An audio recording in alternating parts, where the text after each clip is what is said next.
تو میں اکثر ان سے کہتا ہوں کہ وہ بریک میں جو باتیں کرتے ہیں وہ کچھ اور باتیں ہوتی ہیں، وہ نہیں بتائی جا سکتی، وہ آف دی ریکارڈ ہوتے ہیں، اخلاقی طور پر نہیں بتائی جا سکتی۔ لیکن بہرحال آج جو وجوہات آف دی ریکارڈ بتائیں فیاض الحسن چوہان صاحب نے پارٹی چھوڑنے کی، وہ انہوں نے یہ بتائیں کہ یار کیا کریں، پھر مجبوری ہے، تشدد ہوا ہے، گھر میں سامان توڑ پھوڑ دیا، بچوں کے موبائل لے گئے ہیں، مطلب اتنا ظلم کیا، اب کیا کریں پارٹی نہ چھوڑیں، تو یہ انہوں نے مجبوریاں بتائیں۔ اور باہر آ کر اور پھر پریس کانفرنس میں کچھ اور کہا۔ تو ایک صحافی نے جو سوال کیا وہ ذرا آپ سنیے کہ انہوں نے کیا کہا۔ آپ یہاں پر جو کہانی سنا رہے ہیں، باہر جب ہم بیٹھے تھے ہال کے باہر بیٹھے تھے تو وہاں پر تو آپ کچھ اور کہانی سنا رہے تھے پی ٹی آئی چھوڑنے کی۔ آپ تو کہہ رہے تھے کہ پولیس نے آپ پر تشدد کیا اور اس وجہ سے آپ تو پی ٹی آئی چھوڑنے پر مجبور ہوئے، لیکن یہاں پر آپ قوم کی محبت اور پاکستان کی محبت کی کہانی سنا رہے ہیں۔ ہاں جی، جتنے دوست بیٹھے ہیں جی آپ بتائیں، میں نے بات کون سی ایسی آپ کی کہانی کیمرے کے سامنے کچھ اور کیوں ہوتی ہے، کیمرے کے بغیر کچھ اور کیوں ہوتی ہے؟ اچھا یہ سوال کیا، خیر اس کا جواب انہوں نے دیا کہ جی باقی دوست بتائیں میں نے کوئی ایسی بات کی ہے، لیکن وہ بات بن نہیں پڑی۔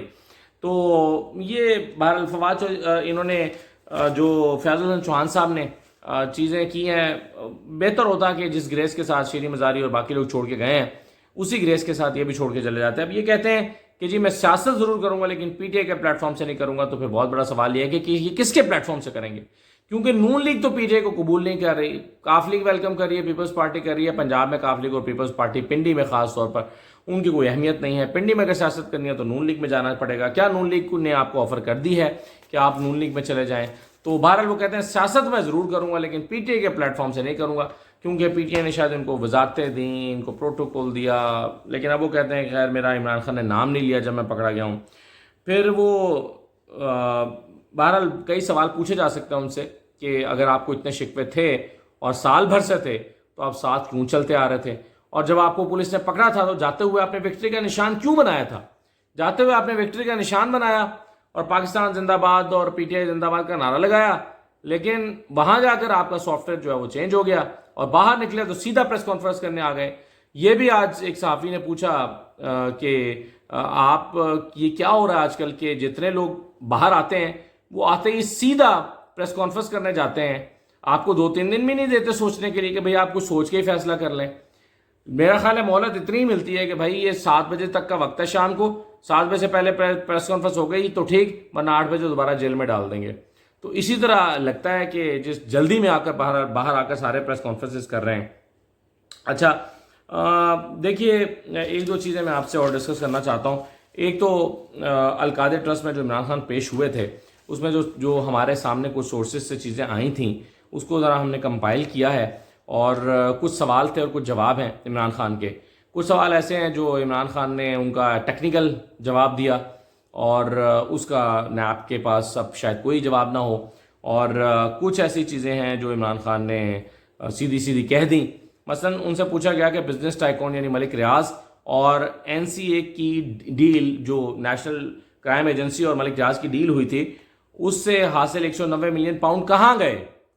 تو عمران خان نے جواب دیا کہ اس کا بہتر جواب اس وقت کے ایسٹ ریکوری یونٹ کے سربراہ شہزاد اکبر دے سکتے ہیں، یعنی آپ یہ سوال شہزاد اکبر سے پوچھیں۔ اب شہزاد اکبر ملک سے شاید باہر ہیں اور ان کے لیے کوئی ریڈ وارنٹ وغیرہ نکال رہے ہیں، لیکن شہزاد اکبر سے پوچھیں، میں اس سوال کا جواب بہتر نہیں دے سکتا۔ پھر نیب نے سوال کیا کہ این سی اے ڈیل کو خفیہ رکھنے اور رقم بزنس ٹائکون کو یعنی ملک ریاض کو واپس لوٹانے کا فیصلہ کس کا تھا، یعنی کس نے فیصلہ کیا تھا یہ کہ رقم یہ جو این سی اے سے واپس رقم آ رہی ہے، یہ جو ڈیل ہوئی ہے کہ 190 ملین پاؤنڈ واپس آئیں گے، اس کو خفیہ رکھنے کا فیصلہ کس کا تھا؟ عمران خان نے جواب دیا یہ کابینہ کا متفقہ فیصلہ تھا۔ اچھا میں آپ کو یہ بھی بتا دوں کہ اب ٹیکنیکلی نیب کے نئے قانون کے مطابق وہ قانون یا وہ چیز وہ آرڈر جو کابینہ پاس کرے، حکومت پاس کرے، اس پر نیب میں ریفرنس دائر نہیں ہو سکتا۔ یہی وجہ ہے کہ رمضان شوگر مل میں بھی یہی پلی لی گئی تھی، اور پہلے یہی پلی لی گئی تھی، بعد میں خیر اس کو واپس لیا گیا درخواست کو، اور پھر دوسری ٹیکنیکل اس میں سے ایک پلی لے لی گئی۔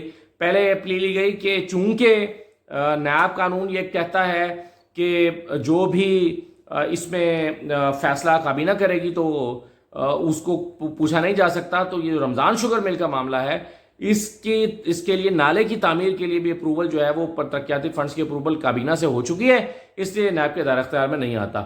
اور بعد میں پھر دوسری پلی لی گئی تھی اور وہ یہ تھی کہ جی 50 کروڑ روپے کی اس سے کم رقم کا، چونکہ یہ ریفرنس ہے اس لیے اب یہ نیب کے دائرہ کار میں نہیں آتا. تو یہی چیز جو ہے وہ عمران خان کو بھی ٹیکنیکلی تو پھر بچا سکتی ہے کہ بھائی اگر کابینہ نے اس کی منظوری دی ہے تو نیب تو اس پہ ریفرنس نہیں بنا سکتا. پھر نیب کا ایک اور سوال تھا کہ حکومت پاکستان اور این سی اے کے درمیان سرکاری بات چیت کس نے کی؟ تو عمران خان نے جواب دیا شہزاد اکبر نے پاکستان کی نمائندگی کی، جبکہ سرکاری دستاویزات کابینہ ڈویژن کی تحویل میں ہیں. تو جو دستاویزات آپ مجھ سے مانگ رہے ہیں وہ کابینہ ڈویژن سے لے لیں، آپ کو ساری باتیں پتہ چل جائیں گی.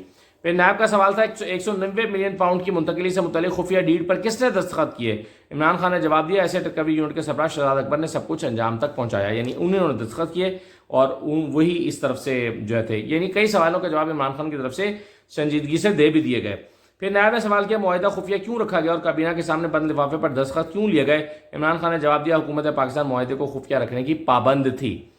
نیب نے سوال کیا کہ آپ نے اور خاندان نے القادر ٹرسٹ میں کتنا چندہ دیا؟ تو انہوں نے کہا کہ چندے کی تفصیلات میری اہلیہ کو معلوم ہوتی ہیں، وہی اس کے معاملات کو دیکھتی ہیں.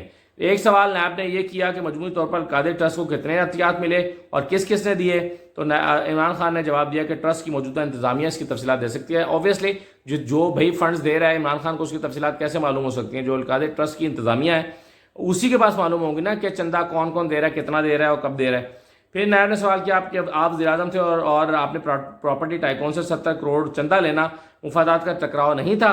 تو عمران خان نے جواب دیا میں نے یہ القادر یونیورسٹی کمیشن کے تحت بنائی اور اس کی تفصیلات انہوں نے بتائی. تو ایسے لگتا ہے ان سوالوں کے جواب سے کہ عمران خان نے سنجیدگی سے جواب دیے.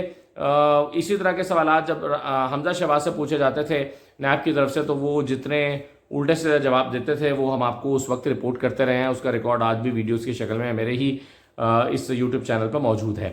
تو یہ چیزیں ہوئیں. ایک چیز میں نے آج آپ کو دن میں نہیں بتائی تھی، اس کی 2 وجوہات تھیں. یعنی ایک تو یہ تھی کہ شیریں مزاری کی پریس کانفرنس ہوگی، اس موضوع پہ میں چلا گیا. دوسرا یہ کہ سچی بات ہے کہ آج سپریم کورٹ کی ہیئرنگ میں کچھ ایسا ہوا بھی نہیں کہ آپ کو بتایا جائے. بڑی اکیڈیمک اور ٹیکنیکل ڈسکشن تھی اور بڑی بورنگ خیر کیا چلیں، وہ تو اکیڈیمک تھی اگر، تو پھر وہ تو ایک قانونی اعتبار سے تو شاید بڑی ویلیوبل ہی ہوگی. لیکن بہرحال اس میں یہ الیکشن کمیشن نے ریویو فائل کیا ہوا ہے اور الیکشن کمیشن جو ہے وہ اس پر دلائل دیتا رہا سجیل سواتی صاحب کہ یہ جو ریویو ہے اس کو آپ اپیل کے طور پر سن سکتے ہیں. ریویو کا دائرہ کار کیا ہوتا ہے، اپیل کا کیا ہوتا ہے، بحث ہوتی رہی کہ ریویو اور اپیل میں کیا فرق ہے. اور پھر انلارجمنٹ اور کرٹیلمنٹ جو ہے اس میں، یعنی جورسڈکشن انلارجمنٹ اینڈ جورسڈکشن کرٹیلمنٹ، اس میں کیا فرق ہوتا ہے، ریویو اور ورسز اپیل، اس پر ڈیبیٹ ہوتی رہی. اور پھر نارمل ریویوز جورسڈکشن جو ہے وہ اس کی بات ہوتی رہی اور پھر انڈیا کے قوانین کا حوالہ دیا جاتا رہا. تو اس طرح کی چیزیں ہوئیں. آخر میں چیف جسٹس نے یہ بھی کہا تھا کہ یہ بہت اچھی باتیں آپ نے کی ہیں، یہ اچھی باتیں آپ نے پہلے کیوں نہیں کی. تو اکیڈیمک ڈسکشن تھی. وہ لوگ جو آج سپریم کورٹ سے توقع لگائے بیٹھے تھے کہ کوئی الیکشن کا فیصلہ ہوگا، ان کو میں بتا دوں کہ الیکشن کا فیصلہ یعنی آج کی سماعت میں بھی نہیں ہوگا. آج بھی 12 بجے سماعت ہونی ہے تو یہ اکیڈیمک ڈسکشن ابھی چلے گی. پھر علی ظفر صاحب نے بھی دلائل دینا ہے. تو یہ چونکہ آپ کے کام کی ڈسکشن شاید پبلک انٹرسٹ کی اس لحاظ سے نہیں تھی، کیونکہ بہت ہی اکیڈیمک ڈسکشن تھی اور بہت تفصیلی اور باریک سی ڈسکشن تھی اور کئی کیسز کا حوالہ تھا. اس میں حسین بخش کیس کا حوالہ، اس پر بہت تفصیل سے بات ہوتی رہی. 5 رکنی بینچ کا ممبرز ججمنٹ. تو یہ چیزیں تھیں. بہرحال جو لوگ توقع لگائے بیٹھے ہیں کہ سپریم کورٹ الیکشن کا فیصلہ دوبارہ دے گی، ان سے میں کہوں گا کہ ابھی ذرا حوصلے سے بیٹھیے. اجازت دیجیے. اللہ حافظ.